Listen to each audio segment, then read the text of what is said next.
जहां भगवान शिव का लिंग गिरा और शुरू हुई शिवलिंग की पूजा। दोस्तों, हिंदू धर्म में लिंग से जुड़ी कई मान्यताएं प्रचलित है जो हमें आज भी हैरान कर देती है। उन्हीं में से एक पौराणिक कथा में यह बताया गया है कि भगवान शिव का लिंग कटकर पृथ्वी पर गिरा था। तब से ही हिंदू धर्म में लिंग और योनि की पूजा शुरू हुई थी और भगवान शिव को लिंग के रूप में पूजने पर ही वह सभी भक्तों की मनोकामना को पूर्ण कर देते हैं। आइए इस विषय में विस्तार से जानते हैं इस वीडियो में। दोस्तों, शिव पुराण और लिंग पुराण में भगवान शिव के लिंग रूप की पूजा के विषय में कई उल्लेख मिलते हैं। इन पुराणों में यह भी बताया गया है कि एक श्राप के कारण भगवान शिव का लिंग कटकर धरती पर गिर गया था। तब से भगवान शिव को लिंग के रूप में पूजा जाने लगा। शिव का लिंग जहाँ पर कटकर गिरा था वह स्थान जागेश्वर धाम कहलाया। पौराणिक कथाओं में कहा गया है कि भगवान शिव जागेश्वर के निकट दंडेश्वर में तपस्या कर रहे थे और इसी बीच सप्त ऋषियों की पत्नियां वहां पहुंची और शिव के दिगंबर रूप पर मोहित हो गई। सप्त ऋषि अपनी पत्नियों की खोज में वहां पहुंचे। उन्होंने शिव को पहचाने बिना ही नाराज होकर शिव को लिंग पतन का श्राप दे दिया। इससे ब्रह्मांड में उथल पुथल मच गई। बाद में देवताओं ने किसी तरह शिव को मनाया और जागेश्वर में उनके लिंग की स्थापना की गई। मान्यता है कि तभी से शिवलिंग की पूजा शुरू हुई। इस पौराणिक कथा का विस्तार इस प्रकार भी बताया गया है। दक्ष प्रजापति के यज्ञ में माता सती के आत्मदाह से दुखी भगवान शिव ने यज्ञ की भस्म लपेटकर दारुक वन में घने जंगलों में लंबे समय तक तप किया। इसलिए यह जगह शिव की तपस्थली के रूप में जानी जाती है। इन्हीं जंगलों में वशिष्ठ आदि सप्त आर्ष अपनी पत्नी सहित कुटिया बनाकर तप करते थे। एक बार भगवान शिव दिगंबर अवस्था में ध्यान में लीन थे। उस दौरान एक दिन इन सप्त ऋषियों की पत्नियां जंगल में कंदमूल, फल एवं लकड़ी आदि के लिए गई थी तो उनकी नजर दिगंबर शिव पर पड़ी। भगवान शिव के सुगंधित शरीर को देखकर ऋषियों की पत्नियां शंकर भगवान पर मोहित होकर वहीं गिर पड़ी। शंकर भगवान अपनी तपस्या में रम थे। उन्होंने उनकी ओर ध्यान नहीं दिया।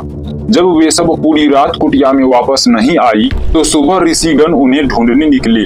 तब सप्त ऋषियों ने देखा कि शिव समाधि में लीन है और उनकी पत्नियां शिव के सामने मूर्छित पड़ी है।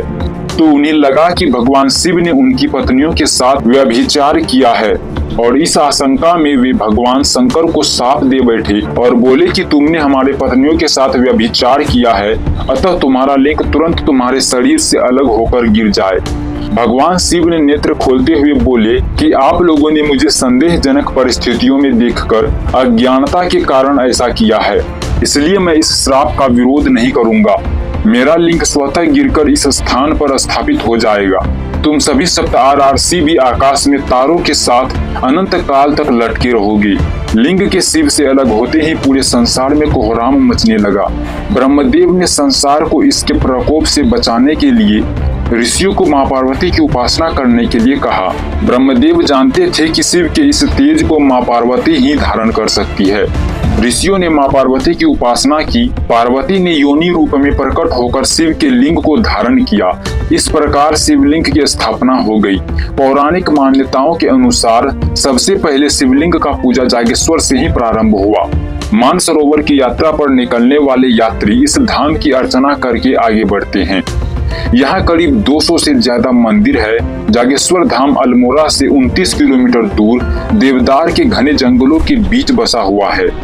इस धाम का प्राचीन काल से ही काफी महत्व है। पुराणों में भी इस स्थान का व्यापक वर्णन मिलता है।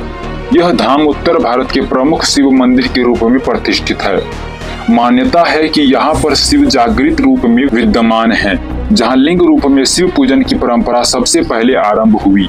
कई पुराणों में इस जगह का उल्लेख मिलता है। इस पावन स्थली के बारे में एक श्लोक भी प्रचलित है। माँ बैजनाथ मनुष्य वजंते, काशीपुरी शंकर बल भावा, माया नग मनुजा नया तू जागी, स्वरा कयम तु हरम वजंतो। अर्थात मनुष्य बैजनाथ ज्योतिर्लिंग न जा पाए, शंकर प्रिय काशी माया नगरी हरिद्वार भी न जा पाए, तो जागेश्वर धाम में भगवान शिव के दर्शन जरूर करना चाहिए। मान्यता है कि सूर्य नर मुनि से सेवित हो भगवान भोलेनाथ यहाँ जागृत हुए थे, इसलिए इस जगह का नाम जागेश्वर पड़ा। ऐसी मान्यता है कि देवाधिदेव महादेव आज भी यहाँ वृक्ष के रूप में मां पार्वती सहित विराजते हैं।